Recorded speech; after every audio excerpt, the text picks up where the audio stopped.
इस कहानी के लेखक है धीरज कुमार सालुंके। रात के 12 बज रहे थे। काव्या अपने रूम में सोई हुई थी कि तभी घर की डोरबेल बजी। उसे लगा कि घर मालिक जादव काका घर का दरवाजा खोल लेंगे, इसलिए वो सोई रही। लेकिन जब बेल बार बार बजने लगी तब उसे समझ आया कि आज तो घर मालिक जादव और उनका बेटा टॉम घर पर नहीं है, इसीलिए दरवाजा उसे ही खोलना पड़ेगा।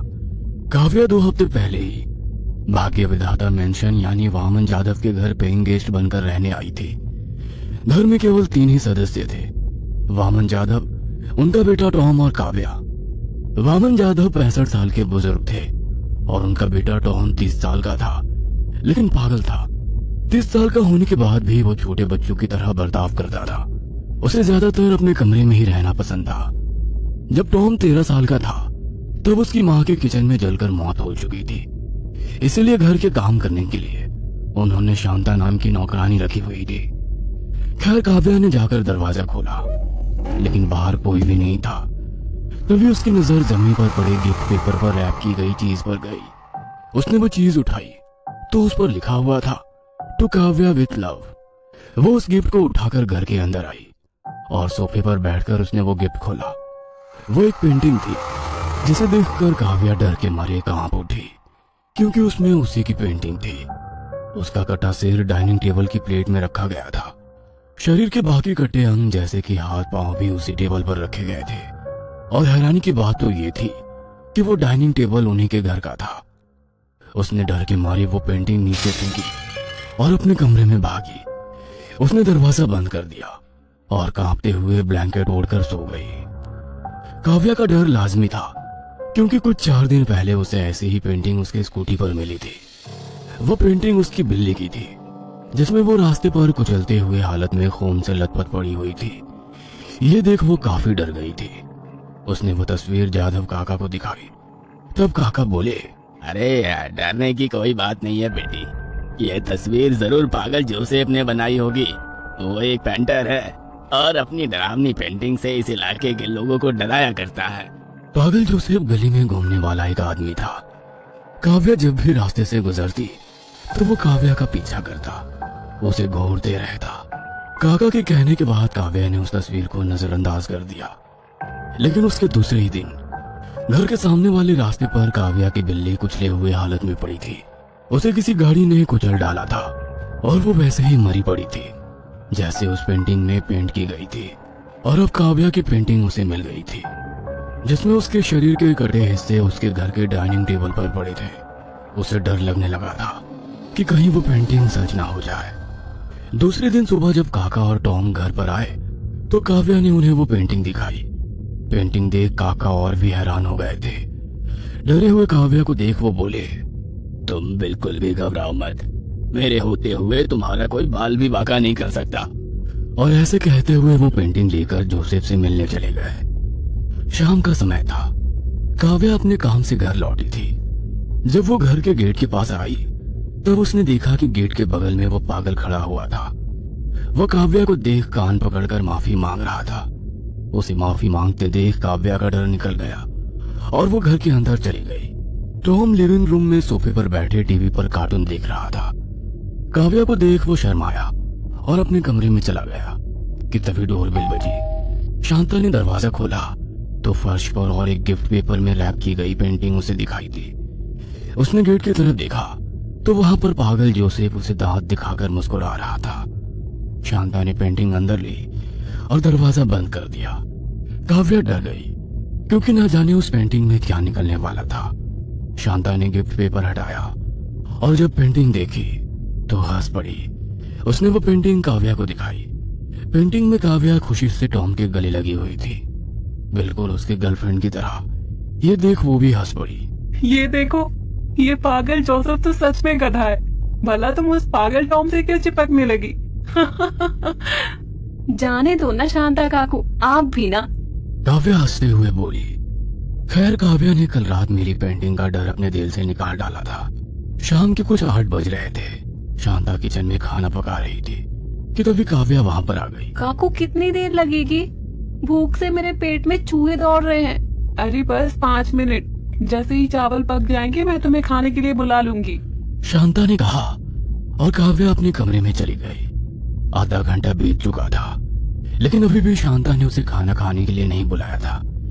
इसलिए काव्या किचन में चली गई तो उसने देखा कि गैस पर चावल जल चुके थे। उसने जल्दी से गैस बंद कर दिया। उसने शांता काकू को आवाज लगाई, लेकिन उन्होंने कोई भी जवाब नहीं दिया। उसने उस हुक की तरफ देखा जिस पर शांता अपनी थैली लटकाया करती थी, तो वहां पर थैली नहीं थी। इसका मतलब वो अपने घर चली गई थी, लेकिन जाते वक्त चावल गैस से उतारना भूल गई। खैर, उसने दाल रोटी खा ली और कमरे में चली गई। रात के लगभग 2 बज रहे थे। काव्या लैपटॉप पर अपना काम कर रही थी कि तभी डोरबेल बजी।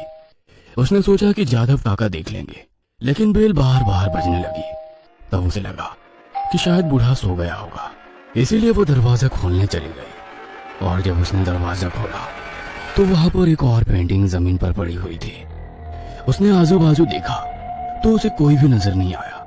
पेंटिंग उठाकर वो सोफे पर आकर बैठ गई। जब उसने उस पर से पेपर हटाया तो उसकी आंखें फटी की फटी रह गई, क्योंकि उस पेंटिंग में वो खुद थी। दीवार से उसके दोनों हाथ बंधे हुए थे और उसके सामने काले कपड़े पहना आदमी हाथ में खून से सना चाकू लेकर खड़ा हुआ था, लेकिन उसका चेहरा दिखाई नहीं दे रहा था। उसकी पीठ और सिर का पिछला हिस्सा ही दिख रहा था और पेंटिंग के नीचे लिखा हुआ था, तुम कुछ ही देर में मरने वाली हो। ये देख वो डर गई और पेंटिंग लेकर जादव काका के कमरे की ओर भागी। काका दरवाजा खोलिए, मेरी जान खतरे में है। वो घबराते हुए दरवाजा खटखटाते हुए बोली कि तभी उसे कमरे से आती जादव काका की दर्दनाक चीख सुनाई दी। उनकी खौफनाक चीख सुनकर काव्या डर गई और उल्टे पैर चलने लगी। शायद पेंटिंग में जो खूनी था वो घर में घुस आया था और उसने जादव काका की जान ली थी कि तभी उस कमरे का दरवाजा खुल गया और कमरे में काव्या को वही खूनी दिखाई पड़ा जो पेंटिंग में था, लेकिन उसने अपने चेहरे पर मास्क लगाया था और उसकी सिर्फ आंखें ही दिख रही थी। कटने के लिए तैयार हो जाओ मेरी मुर्गी, ऐसा कहते हुए वो खूनी काव्या की तरफ बढ़ा। काव्या वहां से दूसरे माले पर जाने लगी, सीढ़ियों की तरफ भागी, लेकिन वो जब सीढ़ियां चल रही थी तभी उस खूनी ने उसका एक पैर पकड़ लिया और उसे खींचा। काव्या मुंह के बल सीढ़ियों पर गिर गई। वो चीखी। खूनी उसका पैर खींचते हुए घसीटकर उसे सीढ़ियों से नीचे ले आया। वो खूनी डरावनी आवाज में हंसा और उसने चाकू दोनों हाथों से पकड़ा और वो उसे बस काव्या के पेट में घोंपने ही वाला था कि तभी काव्या ने उसकी पीड़ित जगह पर जोर से लात मारी और खूनी के हाथ से चाकू नीचे गिर गया। वो फर्श पर लेटकर दर्द के मारे कहराने लगा। काव्या ने जैसे तैसे खुद को संभाला। उसके चेहरे से खून निकल रहा था। वो घर के दरवाजे की तरफ भागने ही वाली थी कि तभी उसे जादव काका की दर्द भरी आवाज सुनाई दी। काव्या बेटा, मुझे बचाओ। काव्या ने आवाज की तरफ देखा तो जादव काका कमरे से बाहर आए थे। उनके पेट से खून निकल रहा था। काव्या उनके पास चली गई कि तभी उसे पीछे से खूनी की आवाज सुनाई दी। मैं तुम्हें काट डालूंगा। खूनी अपनी जगह से उठते हुए बोला। वो अपने बाएं हाथ से पेट पकड़कर लड़खड़ाते हुए कदम से चल रहा था कि तभी काव्या की पीठ में किसी ने चाकू घोंप दिया। काव्या चीखी। उसने मुड़कर देखा तो जादव काका ने ही उसके पीठ में चाकू घोंप दिया था। उसे कुछ भी समझ नहीं आ रहा था कि उन्होंने ऐसा क्यों किया, लेकिन उसे उसका गुस्सा आया था। उसने गुस्से में उसको जोर से धक्का मारा और वो सिर के बल टेबल के कोने में जा गिरे और नीचे गिर गए। काव्या ने पीछे देखा तो खूनी लड़खड़ाते हुए कदमों से उसकी ओर ही बढ़ रहा था। वो अपने दर्द से अभी भी उबरा नहीं था। कौन हो तुम और मुझे क्यों मारना चाहते हो? काव्या ने उस खूनी से पूछा। तब उस खूनी ने अपने चेहरे से मास्क हटाया और उसका चेहरा देखकर काव्या दंग रह गई। उसका मुंह खोला का खोला रह गया, क्योंकि वो जादव काका का पागल बेटा टॉम था। जादव काका और टॉम क्यों मारना चाहते हैं काव्या को? उसने ऐसी क्या गलती की है कि वो दोनों उसे मारना चाहते हैं? कौन है वो खूनी चित्रकार? जानने के लिए पार्ट 2 जरूर देखें। ये कहानी आपको अच्छी लगी हो तो हमें सब्सक्राइब करें, हमारा इंस्टाग्राम और फेसबुक पेज जरूर फॉलो करें। और हाँ दोस्तों, सब्सक्राइब करना भूलना मत।